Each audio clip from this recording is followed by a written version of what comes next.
I'm Saw, and this is the story of how my husband tried to outsmart me, but ended up losing everything. It started with whispers in the dark, bank transactions I never made, and a name, Ilya Morrow, a name I'd never heard before. Dean, my husband, wasn't just planning to leave me. He was planning to take everything. But he made one mistake. He thought I'd crumble. One night, I woke up to an empty bed. The cold sheets told me he'd been gone a while. Then I heard him, whispering, "Just a little longer. She doesn't suspect anything yet." My blood went cold. The next morning, I checked our bank account. Withdrawals, small but frequent. $500, $1,200, $2,000. And then came the casual ask over coffee.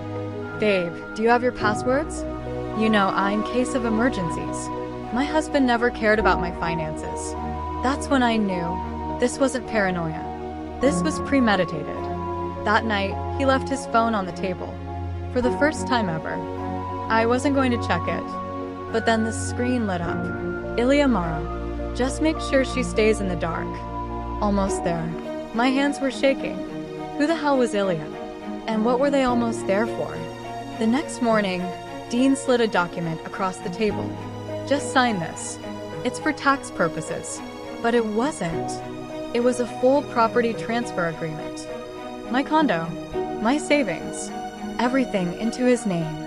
I looked him dead in the eye and said, "I'm not signing this." His smile faded. "You really don't want to do this, Saw." He thought he was in control. But I had already moved everything into a trust. A week later, I got served. Dean was filing for separation, and he wanted half of everything, plus spousal support. But when my lawyer reviewed the case, she smiled. "He's got nothing. Everything was protected. Legally, Dean had lost before he even started. And that's when he got desperate. Rumors started at work. People whispering. Dean was telling everyone I had laundered money.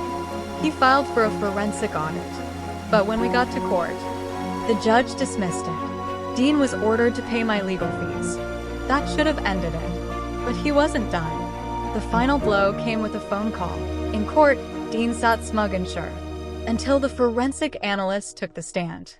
Every timestamp, fake. Every transfer forged. The judge banged the gavel. Motion denied. Mr. Keller will pay all legal costs. Dean didn't just lose. He was ruined. That night, I stood on my balcony, wine in hand. No more lies. No more war. Just silence. And for the first time, that silence didn't scare me. I had lost time, trust, and the illusion of love. But I gained strength and control. This is my story now. And if you've ever been betrayed, know this. You are stronger than you think. And sometimes, walking away is the greatest revenge of all. Have you ever had to fight back when the odds were against you? Share your story in the comments.